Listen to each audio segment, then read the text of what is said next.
السلام علیکم سامعین، 2 جمادی الاولیٰ کی تاریخ شروع ہو چکی ہے، 24 اکتوبر ہے۔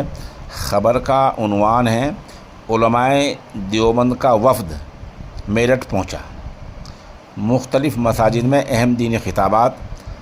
دارالعلوم زکریا دیوبند کے علماء کرام کا ایک وفد آج جمعے کے دن میرٹھ کے دورے پر پہنچا ہے، جہاں شہر کی معروف گھنٹہ گھر والی مسجد میں امام خطیب قاری ظفر الاسلام نے استقبال کیا۔ اس موقع پر شہر کی مختلف مساجد کے ائمہ، مدرسین اور بڑی تعداد میں عوام الناس موجود رہے۔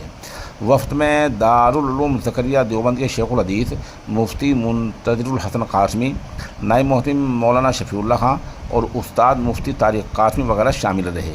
علماء کرام نے اپنے پراثر خطابات میں دینی مدارس و مساجد کی اہمیت، امت کی دینی بیداری اور نوجوان نسل کی تربیت پر روشنی ڈالی۔ مفتی منتظر الحسن قاسمی نے جمعہ کی نماز سے پہلے گھنٹہ گھر مسجد میں اپنے خطاب میں کہا، مدارس اسلامیہ امت مسلمہ کے لیے روحانی قلعے کی حیثیت رکھتے ہیں۔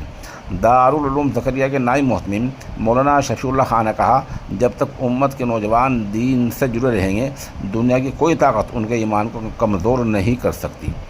ادھر مفتی طارق قاسمی نے کہا، آج کے پرفتن دور میں علماء و مشائخ کی ذمہ داری اور زیادہ بڑھ گئی ہے۔